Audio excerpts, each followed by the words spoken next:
The island of Sri Lanka is home to a significant population of Asian elephants. Currently, it's estimated that there are around 6,000 wild elephants in Sri Lanka. Most of these wild elephants live in the dry zone of the country. In the wet zone, small elephant populations inhabit Adams Peak and Sinharaja. At one time, elephants lived at Horton Plains too. But what happened to the elephants of Horton Plains?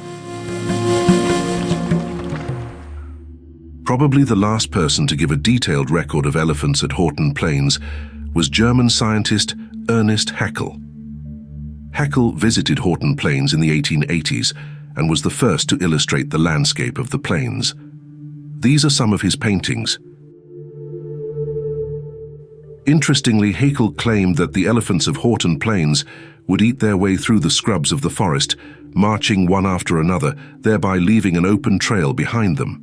Heckle stated that these elephant tracks made it convenient for him to travel through the jungle. Heckle also visited the famous World's End, a sheer cliff overlooking the landscape below. It's here that Heckle saw wild elephants in Sri Lanka for the first time. He even produced this illustration of an elephant at World's End. To date, this is the only illustration to show an elephant at Horton Plains. Sadly, elephants gradually vanished from the area due to excessive hunting. British explorer and hunter Samuel Baker did a lot of hunting at Horton Plains during the 1800s. Not only did he hunt sambar deer, Baker also killed a significant number of elephants in the area. However, there is a waterfall named after him at Horton Plains called Baker's Falls, which is a major attraction in the park. Supposedly, this waterfall was discovered by Baker while he was hunting sambar deer. Today, there are no elephants at Horton Plains. Not only elephants, various toponyms suggest that other mysterious animals may have inhabited Horton Plains.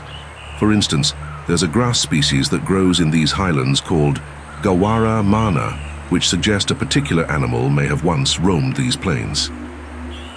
In 1681, Robert Knox referred to this animal as the govera, which resembled a bull. In 1840, Major Jonathan Forbes wrote that one of the range of plains between Nuwara Eliya and Adams Peak was called Gawara Eliya. Forbes further states that 50 years ago, which would be around 1790, a large, fierce animal called the Gawara was captured here. He then confirmed that this creature was certainly extinct in the country. It's believed that this animal inhabited the Horton Plains region. Of course, the animal Forbes is referring to is the gao. Also called the Indian bison, the gao is now only found in India, Southeast Asia, and the Malay Peninsula.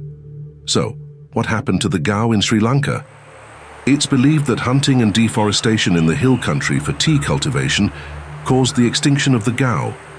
The last record of a gao in Sri Lanka was in James Emerson Tennett's book from 1859. In the book, he mentions an old man who resided near Horton Plains, recounting a sighting of a gao. Supposedly, the old man claimed that the gao was between an elk and a buffalo in size. Sadly, the days of the gao at Horton Plains are long gone. In 1969, Horton Plains was declared as a nature reserve. Ultimately, in 1988, it was elevated to the status of a national park. Today, Horton Plains is one of Sri Lanka's most popular national parks. No doubt, the beauty and mystery of these plains will continue to attract people in the future.